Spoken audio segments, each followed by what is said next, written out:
तो आज की वीडियो में मैं बताऊंगा कुछ interesting facts area wise world की सबसे बड़ी कंट्री रशिया के बारे में। So let's start.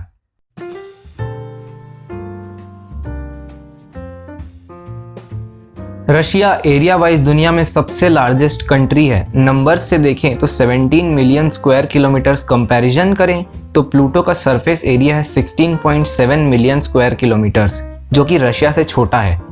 रशिया के 17 मिलियन स्क्वायर किलोमीटर्स एरिया का 77% तो साइबेरिया ही है। अगर अभी भी इसके एरिया का आइडिया नहीं हो रहा है तो हमारे इंडिया में एक ही टाइम जोन है, लेकिन रशिया इतना बड़ा है कि यहाँ 11 अलग अलग टाइम जोन्स हैं।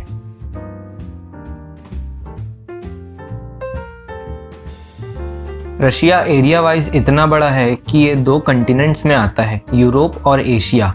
एशिया में इसका 75% लैंड है और यूरोप में 25%, और लगभग रशिया की सभी बड़ी सिटीज यूरोप के हिस्से में ही आती है।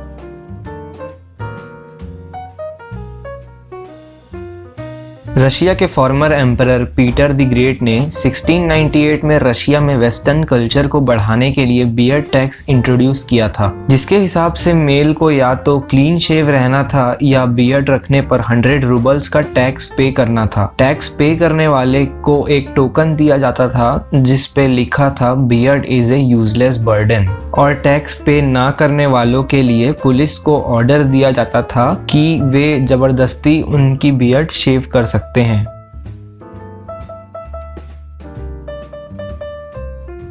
रशिया में इतने वॉर हुए हैं और रशिया ने इतने वॉर्स में पार्ट लिया है कि इन सब वॉर्स का इफेक्ट रशिया के जेंडर रेशियो में पड़ा है। यहाँ अभी के टाइम में फीमेल पॉपुलेशन मेल पॉपुलेशन से ज़्यादा है, लगभग 10 मिलियन ज़्यादा है। इसका मेन रीज़न वर्ल्ड वॉर 2 को माना जाता है। अभी रशियन गवर्नमेंट कोशिश कर रही है पॉपुलेशन इंक्रीज करने की और जेंडर रेशियो को स्टेबल करने की।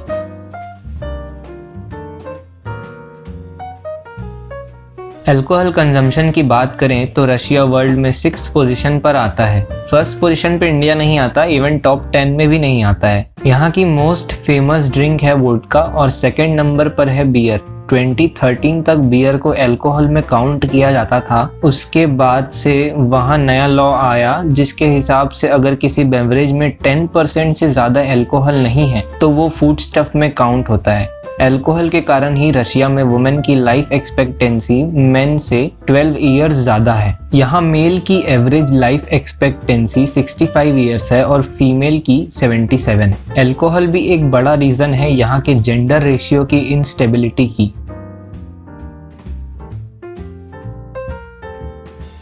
Russia on paper democratic country है। यहाँ की ruling party United Russia party लगभग 75% सीट्स कवर करती है। यहाँ के करंट प्रेसिडेंट व्लादिमीर पुतिन ने ऐसे लॉज इंट्रोड्यूस किए जिससे प्रेसिडेंट का एक टर्म जो कि 4 सालों का हुआ करता था अब 6 सालों का हो गया है, और 2024 में पुतिन का सेकेंड टर्म खत्म होगा, लेकिन इनके इंट्रोड्यूस्ड लॉज की वजह से इनका प्रेसिडेंशियल टर्म रीसेट हो जाएगा और पुतिन फिर से 12 साल के लिए प्रेसिडेंट बन सकते हैं। अभी पुतिन की एज है 67 इयर्स।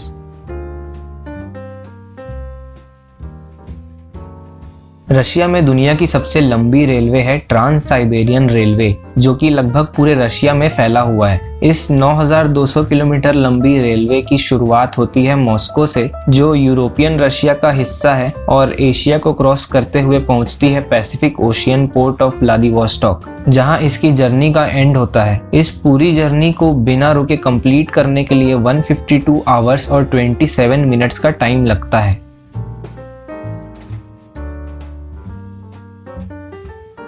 ये तो सभी को पता है कि अमेज़न रेन फॉरेस्ट में वर्ल्ड के लगभग 40% ट्रीज हैं। वैसे ही रशिया में वर्ल्ड के लगभग 25% ट्रीज हैं, और यहाँ के यूरोपियन फॉरेस्ट में एंडेंजर्ड साइबेरियन टाइगर्स भी पाए जाते हैं। यही नहीं, वर्ल्ड में जितना भी फ्रेश वाटर प्रेजेंट है उसका 1/5 यहाँ के एक लेक जिसका नाम है लेक बाइकल में प्रेजेंट है। लेक बाइकल वर्ल्ड का लार्जेस्ट और डीपेस्ट लेक है जो कि साइबेरिया में है। इसका साइज 644 किलोमीटर है और ये लेक लगभग 1.6 किलोमीटर गहरा है।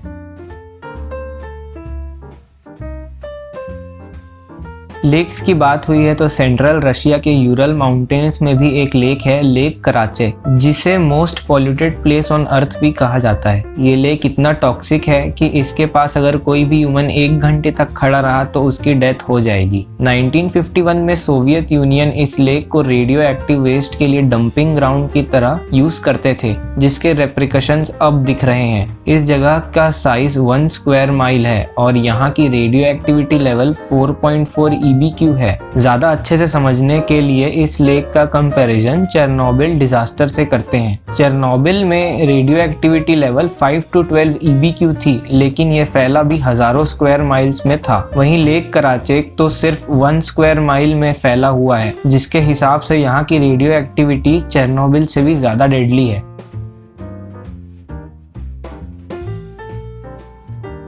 सुपर पावर कंट्री बनने की रेस का एक कंटेंडर रशिया भी है, लेकिन रशिया की इकोनॉमी बहुत छोटी है और किसी भी कंट्री का सुपर पावर बनने के लिए इकोनॉमी स्ट्रांग होना जरूरी है।